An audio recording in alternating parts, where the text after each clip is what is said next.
Subscribe करें city Bhakti YouTube channel and press the bell icon.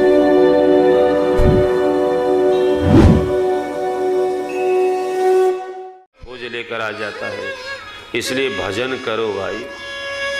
मरना तो पड़ेगा ही, काम करो, व्यापार करो, सब करो, लेकिन भजन भी नितांत आवश्यक है, सब करते हुए। और कलयुग में सस्ता है, आपको जंगल में जाने की आवश्यकता नहीं है, आपको ज्यादा भूखे मरने की आवश्यकता भी नहीं है, परिवार में रहते हुए भगवान का भजन कहते हैं।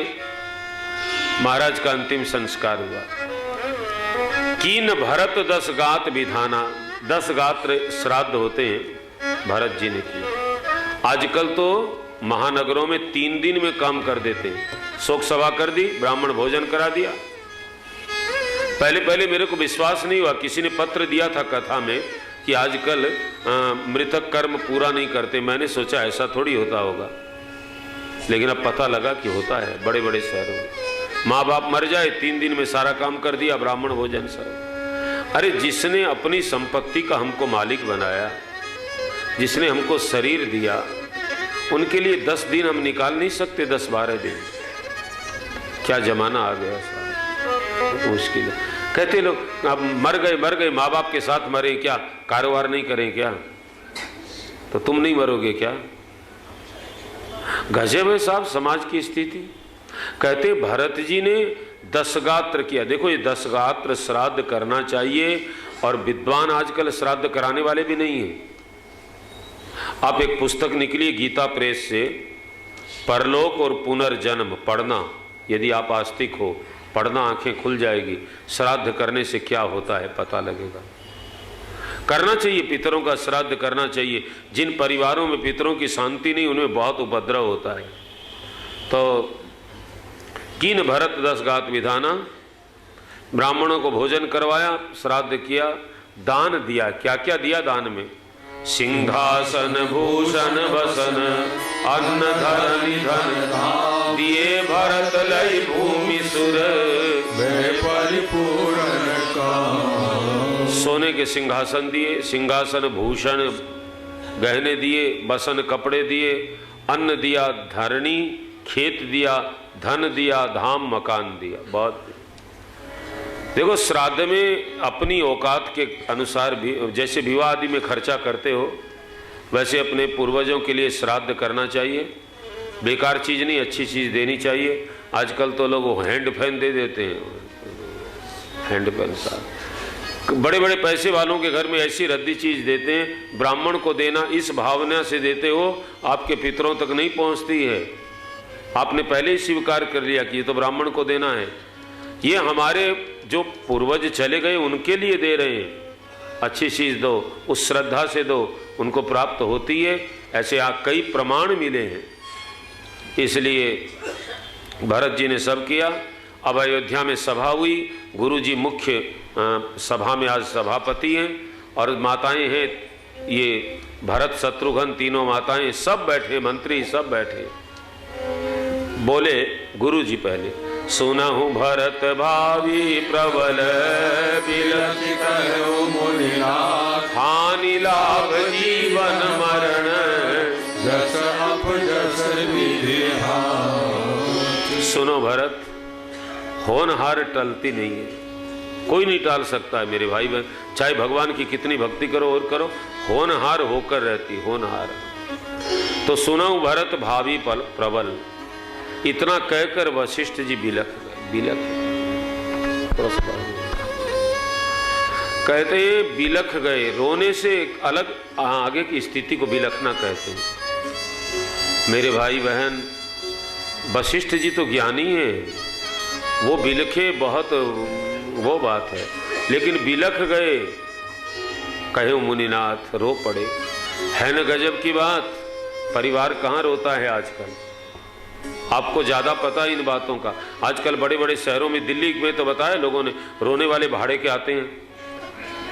जैसे शादी में गीत सम्मेलन में गाने वाले आते हैं ना, कोई के घर में कोई बूढ़े माँ बाप मर जाएं तो रोने वाले को बुलाते हैं, और उनकी फीस है अलग अलग। जो सीधे रोते हैं तो उनका इतना पैसा, और जोर से रोएंगे तो थोड़ा थोड़ा हल्का कम कर दो, थोड़ा सा। थोड़ा सा जोर से रोएंगे इतना पैसा, और सिर फोड़ कर रोएंगे तो इतना पैसा, खून निकाल कर रोएंगे इतना। घर वालों के आंखों में आंसू नहीं बचे हमारे लिए। समाज की स्थिति ऐसी। अरे छोड़ो इन बातों की, ये तो आज की स्थिति है। चाहे परिवार रोए तो बड़ी बात नहीं है, वो तो रोना पड़ेगा अपने स्वार्थ के लिए, लेकिन हम मरे और कोई साधु की आंख में आंसू आ जाए, कोई संत रोए, बहुत ऊंची स्थिति है। हर आदमी ये सौभाग्य प्राप्त नहीं कर सकता है। इसी कलयुग में हमारे राजस्थान में खेतड़ी जगह है, खेतड़ी नरेश विवेकानंद जी की इतनी सेवा करते थे। खेतड़ी नरेश ने शरीर छोड़ा, विवेकानंद जी रोने लगे साहब, इतने ज्ञानी थे। उनके गुरु भाइयों ने कहा कि आप सन्यासी हैं, सन्यासी को रोना शोभा नहीं देता है। तब विवेकानंद जी ने कहा कि सन्यासी तो हूं, लेकिन प्रेमी भी तो। राजा ने इतना प्रेम दिया है, वो जगह खाली हो गई, रो नहीं तो क्या करूं। सेवा से किसी संत को बस में करें और हमारे मरने पर उसके आंख में आंसू आ जाए, बहुत कठिन चीज है साहब। पैसे से नहीं होगा, सेवा से। दशरथ जी ने इतना समर्पण किया गुरु चरणों में, आज महाराज वशिष्ठ रो पड़े। और क्या बढ़िया बात बोले, हानि लाभ जीवन मरण यश अपयश विधि हाथ। 6 चीज विधाता के हाथ है। हर आदमी लाभ चाहता है, कोई हानि चाहता है, लेकिन विधाता के हाथ। जीवन मरण, यदि भगवान हमको चुनाव करने को दे दे तो हम जीवन लेंगे, मरण कौन लेगा। यश सब लेंगे, अपयश कौन लेगा। इसलिए भगवान ने 6 चीज अपने हाथ में रखी। लेकिन मेरे भाई बहन ध्यान देना, हानि लाभ, लाभ हमारे भाग्य में है कि नहीं छोड़ो, लेकिन हानि हम दूसरे की तो नहीं करें, ये तो हमारे हाथ में है कि नहीं। हम दूसरे को हानि न पहुंचाएं तो ये बहुत बड़ा लाभ हो जाएगा। हानि लाभ जीवन मरण, मरण हमारे हाथ में नहीं है, कब मर जाएं, लेकिन भगवान का स्मरण तो हमारे हाथ में है, वो तो कर सकते हैं। और जो स्मरण न करे, केवल मरण मरण करे, वो भाग्य फूट गया साहब। इसलिए स्मरण करें। हानि लाभ जीवन मरण यश अपयश। यश अपयश तो हमारे हाथ में नहीं है, लेकिन दूसरे का अपयश हम न गाएं, बहुत बड़ी बात। फलाना आदमी, लोगों की निंदा सुनने में बड़ा रस आता है। डोंगरे जी कहते थे बड़ा मजा आता है, लोग कान लग, कोई 2 आदमी बात कर रहे हैं किसी की, क्या कहा वो आदमी क्या, अरे तेरे को क्या मतलब, तू न्यायाधीश है क्या, उसको दंड देगा क्या, जो करेगा सो भरेगा, छोड़ उसको। अपयश में ध्यान मत,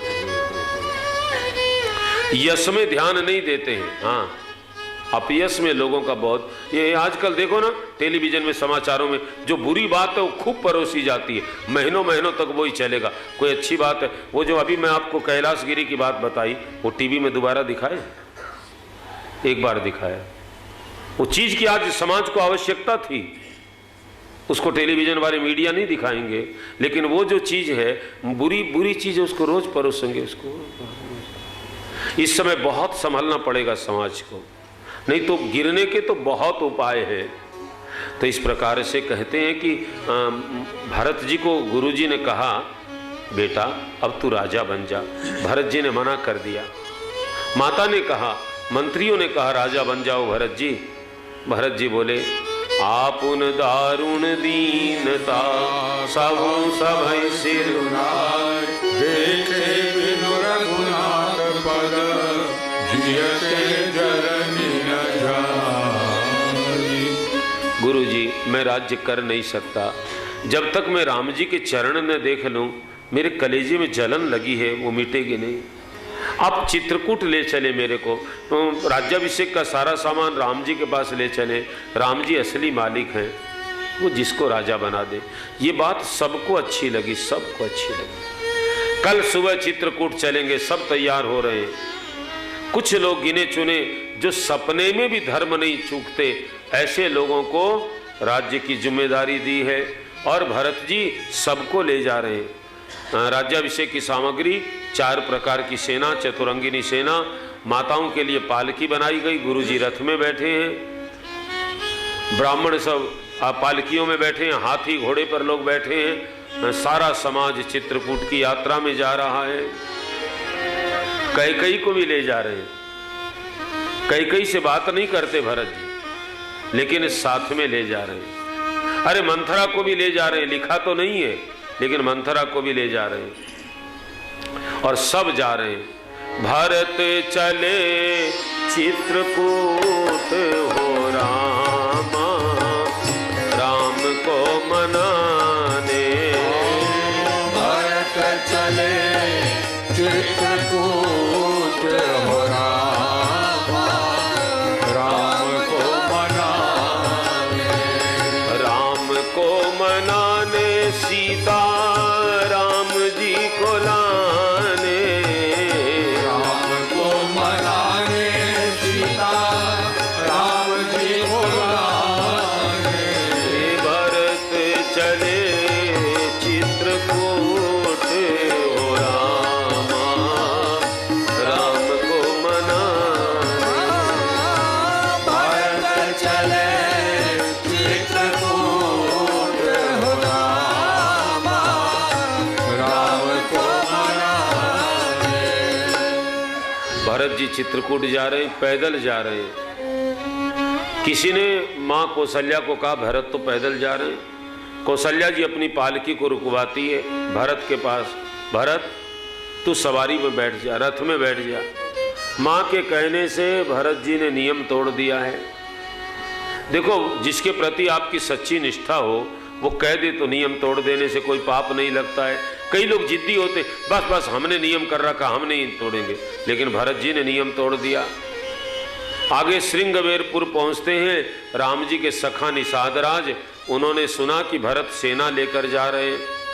उनको डर हो गया कि भरत राम जी से युद्ध करेंगे, तो उसने भी युद्ध की तैयारी कर ली है। लेकिन बाद में किसी ने छींक दिया तो बोले युद्ध में जीत होगी। फिर बाद में आहार के द्वारा व्यवहार की परीक्षा होती है। 3 प्रकार की भेंट ले जाते हैं। हमारे भारत में कोई क्या खाता है, उस आहार से व्यक्ति के व्यवहार का पता लगता था। 3 प्रकार की भेंट ले गए। मछली ले गए, यदि मछली स्वीकार करेंगे उनका मानस तमोगुणी है। कुछ पशु पक्षी ले गए, इनको स्वीकार करेंगे तो मानस रजोगुणी है। और कंद मूल फल ले गए, यदि फल स्वीकार करें तो उनका मानस सतोगुणी है, युद्ध नहीं करेंगे। कौन क्या खाता है उससे उसके व्यवहार का पता लगता है, लेकिन आजकल पता लगना मुश्किल है। एक कथावाचक सुना रहे थे, एक आदमी का बेटा अमेरिका पढ़ने के लिए गया, तो वो पढ़ करके जब आ रहा था माता पिता को समाचार मिल गया कि बेटा कल आ रहा है। तो माता पिता विचार करने लगे, विदेश में रहकर बेटा आ रहा है, अपना धर्म उसको याद है कि नहीं, पता लगाएं, परीक्षा करें, क्या करें। माता पिता ने मिल करके, वो भी बड़े विद्वान थे माता पिता, पढ़े लिखे समझदार, तो 4 टेबल कमरे में लगाई। बेटे को इस कमरे में सबसे पहले भेजेंगे और देखेंगे क्या होता है। एक टेबल पर भगवान का चित्र रखा, प्रणाम करेगा तो अपनी संस्कृति अभी उसके भीतर है। दूसरे टेबल पर एक शराब की बोतल रख दी, तीसरे पर एक गीता की पुस्तक रख दी, चौथी टेबल पर कुछ रुपये पैसे रख दी। देखे बेटा क्या तरक्की करके आया, उसके मन की क्या स्थिति है, सत्संग किया था, ये सब बात सुनी हुई थी परीक्षा करने के लिए। बेटा आया, माँ बाप कहने लगे बेटा इस कमरे में जरा एक चक्कर लगाओ। तो सबसे पहले उसने टेबल पर भगवान का चित्र देखा, हाथ जोड़े। मम्मी बोली मेरा बेटा है, आखिर विदेश में रहकर भी अपनी संस्कृति नहीं भूला, भगवान को हाथ जोड़ रहा, प्रणाम कर रहा। पिताजी बोले बहुत बढ़िया। दूसरी टेबल पर शराब की बोतल रखी थी, उठाई और पिताजी अब कुछ बोले कैसे, मेरा बेटा है ऐसा। चाहे वो पीते ही होंगे पता नहीं, लेकिन पीने वाले भी तो अच्छा कहाँ कैसा। फिर गीता की पुस्तक देखी तो उसको हाथ जोड़े, माथा लगाया। माँ कहने लगी देखो जी, तो रुपये पड़े, उस टेबल पर पहुंचा तो पैसे उठाकर पॉकेट में डाल लिए। अब माँ बाप को ये हो गया कि ये बेटा क्या बनेगा, ये आस्तिक होगा कि नास्तिक होगा। तो पंडितों को बुलाया, महाराज बड़ी गड़बड़ हो गई, हमने 4 चीज़ रखी और उसने चारों को स्वीकार करी, हमारा बेटा क्या बनेगा। पंडित जी बोले तुम्हारा बेटा नेता बनेगा और कुछ नहीं बन सकता था, उसको सब करना पड़ेगा उसको। ये मेरे भाई बहन आजकल कोई वो नहीं है। तो इस प्रकार से भरत जी के सामने 3 प्रकार की भेंट रखी। भरत जी ने कुछ भी स्वीकार नहीं किया, क्योंकि भरत जी का मानस तो त्रिगुणातीत है। फिर वो जो निषाद युद्ध करने की बात कर रहा था वो तो दास हो गया चरणों का। फिर राम जी जिस जगह सोए थे रात में, उस जगह भरत जी आते हैं, देखते हैं, रोने लगते हैं। कनक बिंदु दुई चारिक देखे, सोने के बिंदु वहाँ पड़े थे, लगा सीता जी के नूपुर से गिरे हैं, उनको उठाकर माथे पर लगाया। और इसके बाद तो कहते हैं कि एक रात भरत जी वहाँ रहे, दूसरे दिन सुबह गंगा जी का दर्शन किया है। बहुत सारी नाव आ गई है, एक बार में सब पार हो गए। जितने लोग थे, जहाँ पानी कम था वहाँ से हाथी घोड़े पार हो गए। गंगा के उस पार पहुँच करके सब ने स्नान किया है। अब आगे की यात्रा करने में भरत जी सोचने लगे, सिर भर जाऊं उचित अस मोरा, बोलो बोलो, सबसे सेवक धर्म कठोरा।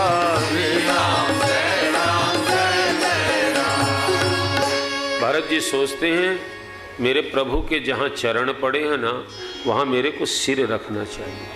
अब भरत जी छुप करके चलते हैं। नियम तभी निभता है जब आप छुपाओगे, बताओगे तो नियम कोई तोड़वा देगा। इसलिए शिक्षा दी, छुपाओ नियम को। छुप करके भरत जी चलते हैं। कुछ सेवक लोगों ने देखा तो घोड़ा लेकर आए। महाराज घोड़े पर सवार हो जाइए। भरत जी ने मना कर दिया। तीर्थराज प्रयाग पहुंचते हैं। सबिधि सितासित नीर नहाने।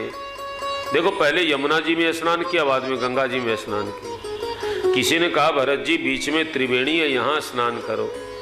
भरत जी बोले संगम में नहीं नहाऊंगा। क्यों? मैं गंगा में नहा सकता हूँ, यमुना में नहा सकता हूँ, लेकिन बीच में तो तीसरी भी है। कौन? सरस्वती। जिस सरस्वती ने मेरी माँ की बुद्धि घुमा दी, मेरी बुद्धि पर कुछ कर दे, भरत जी संगम में नहीं नहाते और गंगा यमुना के दर्शन करके हाथ जोड़ते हैं। भारत चरित्र की चौपाइयां चल रही है।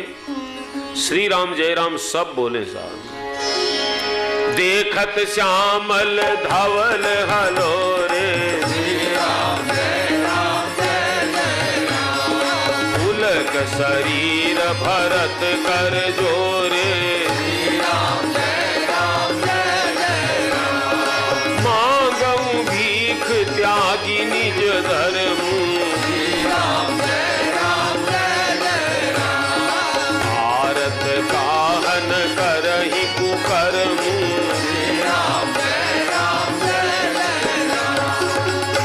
गंगा यमुना के दर्शन किए।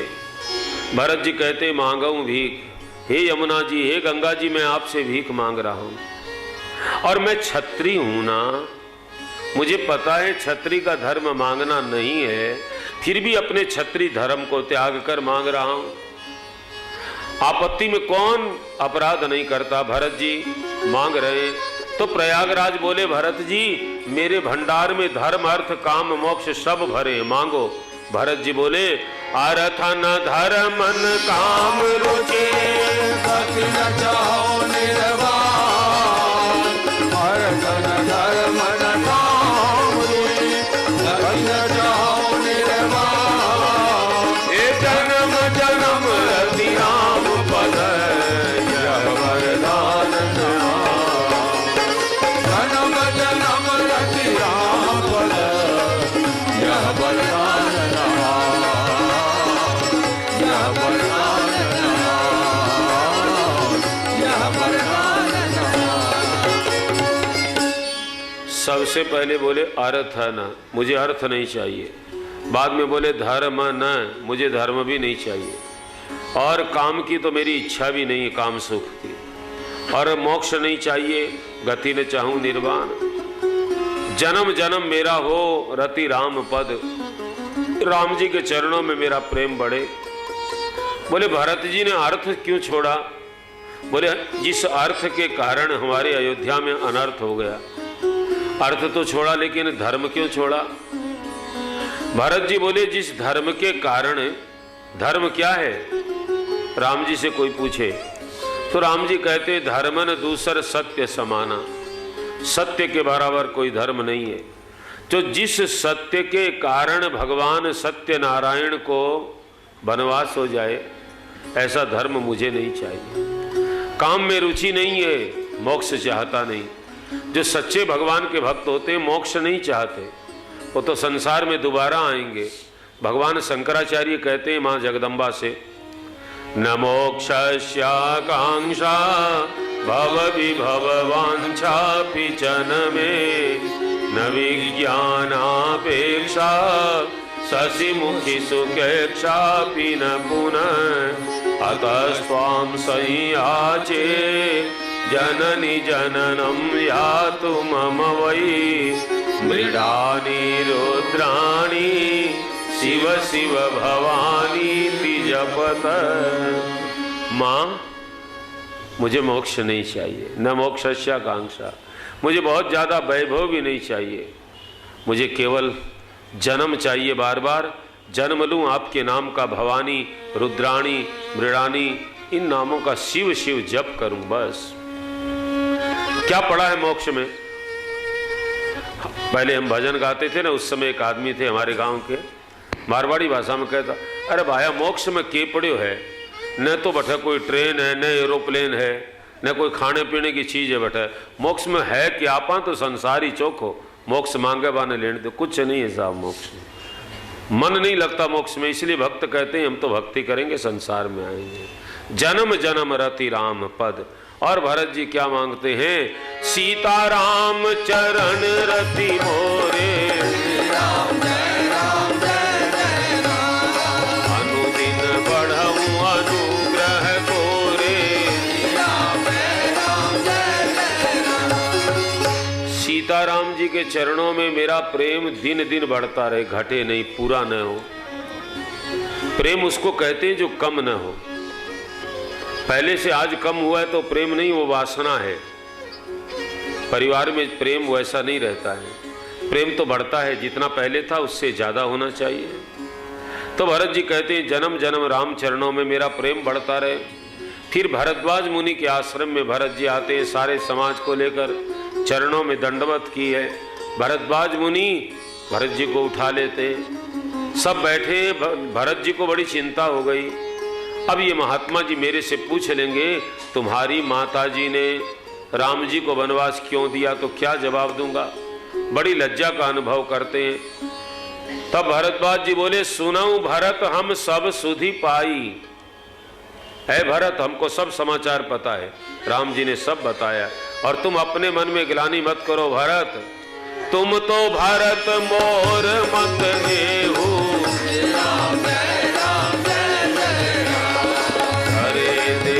जनु राम सनेहू। सुनऊं भरत हम झूठ न कहीं, उदासीन तापस बन रही। भरत, हम झूठ नहीं कहते, तुमको राजी करने के लिए। कई लोग तो हमको राजी करने के लिए झूठी बड़ाई भी कर देते हैं ना। वो महात्मा जी कहते हैं हम झूठी बड़ाई नहीं करते, हम उदासीन, हम बिना मतलब किसी की झूठी बड़ाई नहीं करते, हमारा कोई मतलब भी नहीं, उदासीन। सुनो भरत, तुम तो राम के प्रेम हो। राम के प्रेम ने एक मनुष्य का रूप धारण किया जिसका नाम है भरत। और सुनो भरत, राम जी के दर्शन किए वो हमारे पुण्य का फल था, लेकिन आज राम दर्शन का फल मिला है। ते ही फल करी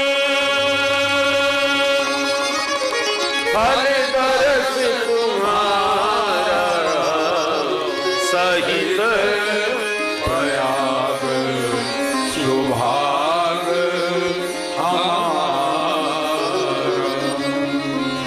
ते फल कर फल दर्श तुम्हारा। भरत, राम दर्शन का फल तुम्हारा दर्शन है। ये बात थोड़ी समझने में थोड़ा सा राम दर्शन का फल भरत दर्शन। भगवान से बड़े कोई हैं संसार में? बोले हैं, कौन? कथा से समझ में आएगा। भगवंत से बड़े संत होते मेरे भाई बहन। ये बात लोगों के दिमाग में नहीं बैठती। क्यों? भगवंत माया में जीव को सुला देता है और संत जगाता है। आपको जब समझ में आए तब समझ लेना, भगवान माया में लगाता है और संत माया छुड़ाता है। कल आपने देखा ना, अयोध्या के लोग सो गए, उसमें राम जी की भी थोड़ी बहुत थी देव माया, नींद आ गई उनको, राम जी उनको सोए छोड़कर चले गए।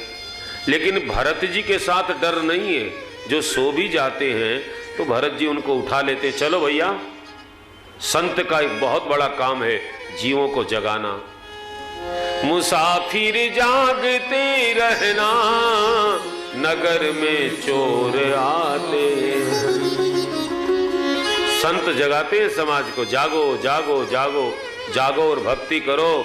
और जागने का मतलब तो यही है, भजन बिना कोई है ना जागे, भजन बिना कोई न जागे, हे भजन बिना कोई है ना जागे। भजन बिना कोई न जागे।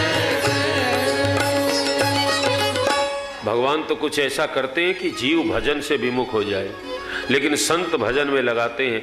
इसलिए तेई फल कर फल दरस तुम्हारा। भगवान मिले न मिले कोई फर्क नहीं पड़ता है, भगवान की बहुत बड़ी कृपा होती है न। तब तुलसीदास जी विनय पत्रिका में लिखते हैं, जब द्रवहि दीन दयालु राघव साधु संगत पाइए, यही दरस परस समागमादि पाप राशि नसाइए। भगवान राघवेंद्र जब जीव के ऊपर ज्यादा कृपा करते हैं न मेरे भाई बहन, तो उसको सच्चे संत से मिलाते हैं। लिखा है रामायण में उत्तर कांड में, चितमयि राम कृपा कर जेहि। जिसको राम जी कृपा करके देखते हैं, संत विशुद्ध मिलहि परितेहि। विशुद्ध संत उसको मिलते हैं। इसीलिए तो गाया करते हैं हम लोग, मिले कोई ऐसा संत फकीर, कोई ऐसा संत फकीर पहुंचा दे भव दरिया के तीर, पहुंचा दे भव दरिया के तीर। मिले कोई ऐसा संत फकीर, ओ मिले कोई ऐसा संत फकीर, पहुंचा दे भव दरिया के तीर, पहुंचा दे भव दरिया के तीर। जीवन में कोई सच्चा संत मिल जाए, फिर तो भरत जी, अरे साहब मिल भी जाए तो हम पहचान कहां पाते हैं। एक भजन स्वामी जी को बहुत अच्छा लगता था, राम सिद्धार्थ जी, संतों को कोई बड़ भागी लख पावे, संतों को कोई बड़ भागी लख पावे, बाहर का कोई बेस नहीं है, बाहर का कोई देश नहीं है, और भीतर राग और द्वेष नहीं है, भीतर राग और द्वेष नहीं है, अरे अभिमान का लेश नहीं है, अभिमान का लेश नहीं है, औरों का मान बढ़ावे, संतों को कोई बड़ भागी लख पावे, संतों को कोई बड़ भागी लख पावे। इस प्रकार से भरत जी वहां से आगे चलते हैं। 4 शिष्य वही साथ में लिए रास्ता बताने के लिए। रास्ते में भरत जी जा रहे हैं, बहुत लोग साथ में चलने लगे। संत के साथ में सब चल सकते हैं, संत वही है जो सबको साथ में लेकर चले, वो संत। इंद्र ने देखा जिस प्रेम से भरत जी जा रहे हैं, शायद राम जी को वापस ले आएंगे। अपने गुरु जी से कहने लगे, कोई ऐसा उपाय करिए राम की भरत की मुलाकात नहीं हो। बृहस्पति जी गुरु जी बोले, सुन सुरेश रघुनाथ स्वभाव